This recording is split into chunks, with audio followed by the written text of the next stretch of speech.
Hi, it's Matt Kendall here. I'm an IEMT practitioner and trainer. Today I'm speaking with Wendi. We've just been through her case studies, and today, if she joins today to the association, we're going to be able to get her certified. She will become a practitioner of IEMT. So first of all, congratulations for getting all that in and going through the course. So basically, these interviews are just to give people a really realistic expectation, or basically just a real insight into what it's like to train and use IEMT out in the real world. So before we get to the IEMT, Wendi, what's your background in therapy, training, career, and all that sort of stuff?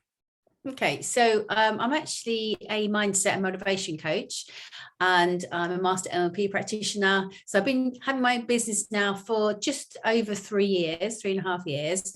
I'm qualified in hypnotherapy, so I've got lots of tools in my toolbox, which I use depending on which client I'm working with. So you've been working as a therapist and coach for 3 years. Yeah. And so it's around sort of mindset, and what type of client is it you usually kind of work with? I generally, a lot of my clients are small business owners. Okay. So they'll be sort of, they've either got 1 or up to about 10 employees. I do work with individuals, but it just seems I've attracted more business owners. Okay, that's interesting. And is that around the frustrations of running a business, or not getting a growth mindset? It depends. But I mean, they come to me because they're stuck, basically, because they know what they want, but they're not getting on the journey they want to be on, or it could be that something's happened and they're feeling quite down about it. So they'll come to me to, it's like what I call a breakthrough therapy session. Okay, cool, excellent. So you came to do the IEMT course we were just discussing a few months ago. How did you hear about IEMT, and what made you decide you wanted to come and learn it? I heard, to be honest with you, I think I saw one of your ads on Facebook or something you were doing, and I just looked into it, and I looked at EMDR before, and I didn't feel akin to it. I just felt, I don't know, for me, EMDR didn't fit what I needed. But when I researched the IEMT, I felt that it was a tool that I could just use very quickly and get profound results, because I'm all about fast results. And that for me is the most important thing, because my clients haven't got time to sit there for months on end. And IEMT delivered, in my opinion, based on the evidence, that's exactly what it would offer me. And so, brilliant. So you did your research on this, and so before you saw my, I don't do adverts, but posts and stuff. Yeah, it would have been a post. Were you aware of no IEMT or EMDR or anything like that? No, I was aware of EMDR, okay, but not IEMT.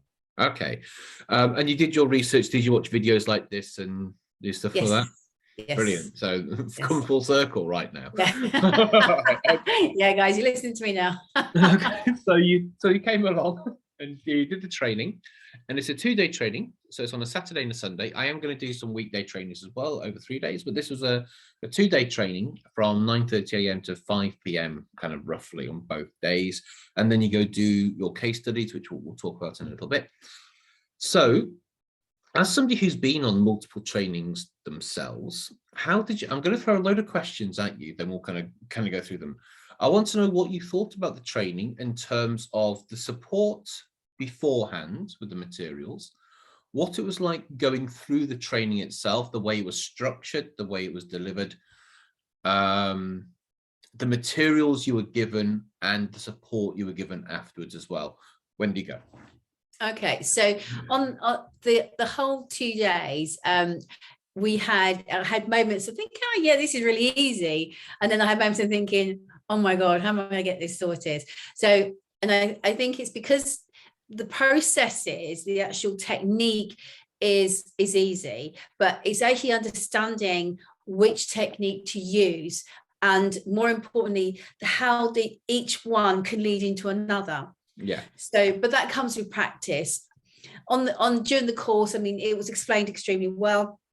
what I really loved, because I'm one of those people that I like copious amounts of notes. And what for me, the course ran in the same order as the manual. And that was imperative for me, because that's how I learn. Yeah. I learn by sequence. So for me, it was important. Not only did I have the visual by watching it on video, I actually had the piece of paper that I could write loads of notes on, again, you know, and use my sticky things that I highlight stuff. So for me, the training was just really my type of training, because it fitted with your audio, visual, kinesthetic. You had something that accommodated that. Yeah. And what did you think about the stuff that was provided beforehand and the help that was provided afterwards as well? I think the stuff beforehand allowed me to prepare for the day, to understand exactly what was coming. And because again, it was like knowing when the breaks were, knowing when you start, the subjects being covered. So you could, if you wanted to, you could have probably done a little bit of research on each element if you chose to, which I didn't. But it just gave me a really good, clear picture of what was going to happen over those 2 days. And to be fair, the timings were pretty accurate. Yeah. So what I do is a week, it's usually at least a week beforehand, or the latest, sorry, I send out the complete manual. And then I send out several videos, because obviously we're doing this online. I need people to be able to, it's like, because your setup now is like perfect, you know, so the way that you sort of, you know, your office is set up. Some people will try and join from an iPad, like under the stair, you know, it's like, and so we've got to make sure people have got the correct setup, because it's not fair to other people if you don't, because you're working with people, because there's a very large practical element to the course as well.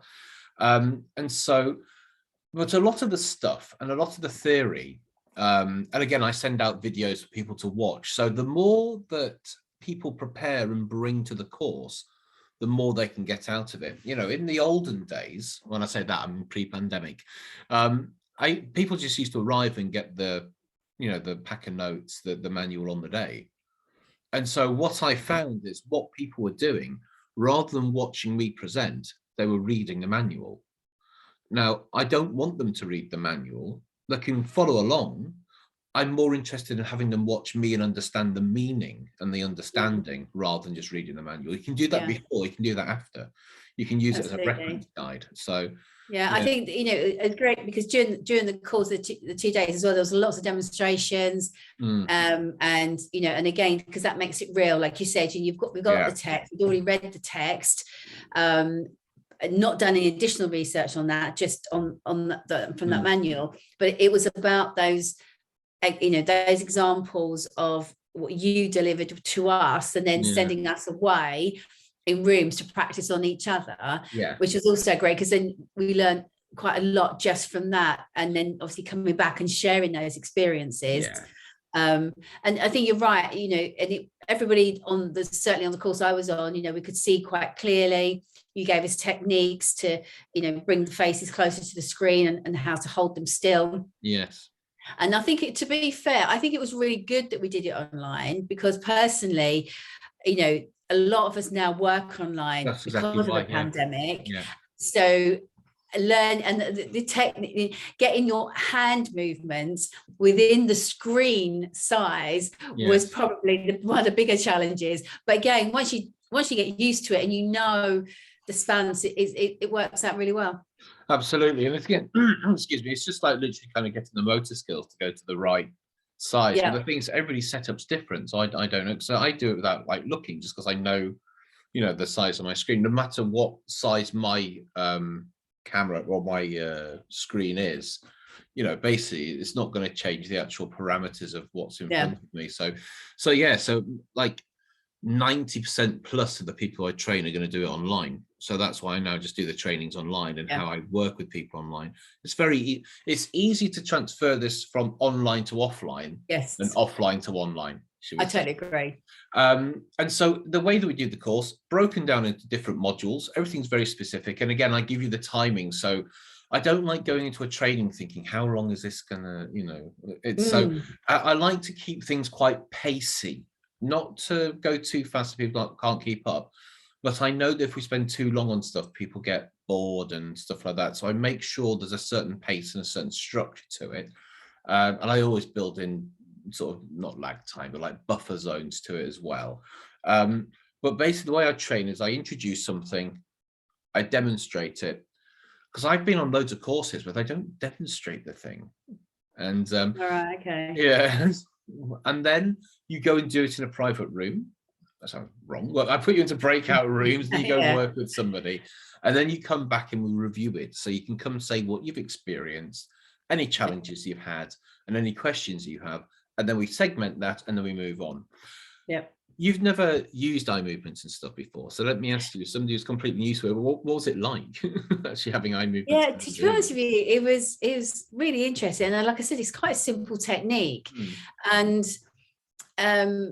I think that once you initially you're conscious not only of how you're moving your hands, but you're conscious on the person's eyes as well. So in the beginning, you're attempting to do both, because like you said, after a while you forget about your own hands because you've already got that down to a T, and then you can just focus purely on the individual. So it's learning a new skill set in terms of moving your hands and really watching that person very closely for all the changes that's going to happen.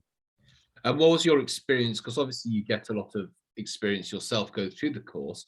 What was it like actually having the eye movements done to you? Yeah, it's painless, obviously. It's very quick as well. And because it's quick, and the way you speak to your clients is quite quick as well. So they don't get a time. It's very unconscious reactions. Because if the client takes too long to answer, then you know that they're consciously making the decision. Yes. But you the speed in which you're working with unconscious thoughts, and that is where the trouble is, and that's where what makes it so simple, really, and to let things go. So for me, I found it was very quick, and you can let things go very quickly. Yeah, absolutely. And I think that the results that you can get in literally 30 seconds to a minute of eye movements, you can achieve in other ways, but it could take quite a few sessions of different things to what you can literally do, in sometimes 30-40 seconds of eye movement.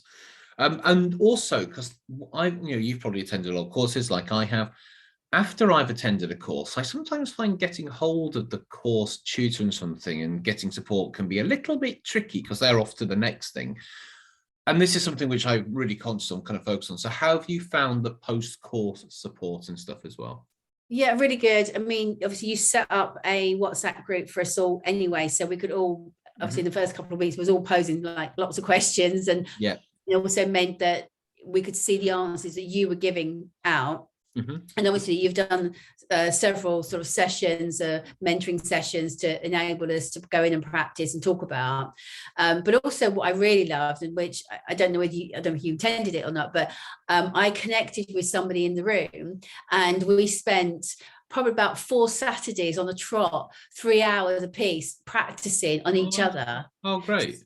So, so it was really good. So, that person wanted to learn, I wanted to learn. So we actually did case study on each other, although that wasn't our case studies we put to you. It was, we would practice on each other and think, actually, no, that was wrong. Okay, so what could we have done there differently? And then worked it together. So for me, that was perfect. So having a great group of people as well as having you to support us was perfect. Brilliant. That's really, really good, because when people kind of come on the course, I want them to interact. I want them. So what I do is I create a WhatsApp group for everybody. Everyone gets added in if they want to, they don't have to. And then basically people can share their wins, ask their questions, and I'll be in there for at least a few months. In fact, I'm still in most of them, to be honest. And then there's a Facebook group. My Facebook did get hacked, but I do now have a new Facebook group, so I'm on there, and I do several lives in there every week. I offer support via email, via phone, and Zoom as well if people are having real problems. And also I offer this monthly supervision session as well. So basically you can come along, you can send your questions in advance or come along. Usually takes about an hour or so. And basically we go through any kind of questions that you have. And then there's also an opportunity to practice. Yeah. Absolutely. And that's what, and the thing is everything's about practice and support. So it's like today going through my case studies, I can see that actually I could have taken it to a different level, which, is brilliant. But this is what, again, and this is how, because your case studies were really good, but now, so what we do, because we've spent like just over an hour or something beforehand, when you do your case studies, so you go and work with two people for usually 2 sessions a piece. You write them all, because I supply like an actual format that you just basically edit and then send to me. And then basically we kind of go through them. And what I then do is I make sure the person has understood the concepts and applied the eye movements correctly. And then I offer, this is what you can also do. This is how you can sort of take it further. I can't do that beforehand because I'll be overwhelmed and stuff. Yeah. So but once somebody's kind of got the basics, you can start to say, well, this is how you can then, because the thing is, there's another level of IMT, the actual advanced, which I don't teach. I kind of go between the two almost. And so I'm going to do some more masterclasses around identity work. But yeah, so you can actually take what you're doing and now you're like, well, actually, when I'm working with somebody, I can do this extra bit now as well. So yeah, and I think the identity work is, although I love the emotions and so on, I think identity work is really the big thing, because everybody says I am this, or I feel this, or you hurt me, all those sorts of things. And that's where and it's since been on the course, even with my clients I'm not using IMT with, I use the concept and become much more aware of this identity issue. So it's evolved into my other parts of my business as well. Brilliant. And that's the last question I have for you, really. Well, before we get to your actual business, actually, what was it like taking the tools from the weekend and going to work with your own clients, with your own case studies, without giving any sort of personal information away? Excuse me. What was it like? So you did the sessions online. What was it like working with people, and what kind of results were you able to generate? It was, obviously I let the people know that they were case studies. Yep. So there was, in some way that took the pressure off, because they knew that they weren't paying for it, and they knew that, I potentially would be referring to notes if I needed to. So that was absolutely great. But the outcomes are amazing. And I think that one lady in particular who had a lot of trauma, and she couldn't even think of really happy times after working with her. She can now, good memories, now the bad ones have gone, she's now remembering really good stuff she hadn't remembered for years and years and years. So that in itself, I think, is credit to what IMT can do. And we were just saying before as well, between the 2 sessions, I know you did 3 with a couple, how different people look, how physically different. And it's like, if you stop all this negativity in terms of emotion and thoughts, people look much happier. They look much better without telling them. And what I like as well, you're saying this woman who you worked with was much happier. This has got nothing to do with positivity. It's just incapacitating the negative. So it's got nothing to do with trying to make people, because trying to make people feel positive is quite a short-term solution. Sorry, I've got some drilling going on. So last question is, how are you now going to use this going forward? So how are you going to integrate IEMT into your business? Well, I've already done it, to be fair. So when I have a client in front of me, depending on what they're coming to me for, was whether I pull the tool out the toolbox. So it's dealing with negative memories. As I said, for me, one of the big things is the identity. So that's where I tend to use it, and also in using it for behaviours. So for negative behaviours, I've used that so they've got a better resource. So if they've got a negative state that they get themselves into, and we then create that positive resource state, and that I've found absolutely amazing. And I've used that on a lot of my clients, and they love it. The PSACs, the PSACs, And so, because what people don't realise is that, I think, because when people think about eye movement therapy, they think of EMDR, because that's like the standard one. Now, EMDR is generally, they just do eye movements, and it's mainly around trauma. that's kind of, from my understanding, I might be very wrong on this, but from my understanding, you think about trauma, you have your eyes moved, also auditory, and also a stimulation, bilateral stimulation with tactile pads and things. IEMT, yes, we do work with traumatic memories and stuff, but we have this whole other thing to do with identity and behavior and ways of being. And so you actually get a suite of tools. It's not just one thing where you're trying, it's like you don't just have a hammer and you're trying to do, you actually get about, well, there's 4 different eye movements, and then 1 or 2 or 3, 4 different tools and techniques as well. Something like that, isn't it? I can't quite remember off the top of my head. I think you've got about 6 or 7 different techniques that you can use. And like I said, you as a therapist or as a coach, you tend to favor certain ones anyway, because because the types of clients you're working with. But like I said, so for me, the PACS is really, really brilliant, and the identity. Cool. Well, now there'll be some people who are where you were a few months ago, doing their research, thinking, should I go and do, and also to do EMDR training. If you want to get into the IA, the International Association, you do have to do, I think you still have to have a medical background to actually get onto the official trainings, and the official trainings take a long time. I think it's about a year. Again, I might be wrong on this, but I've seen different, because I was researching it and it's very expensive to do.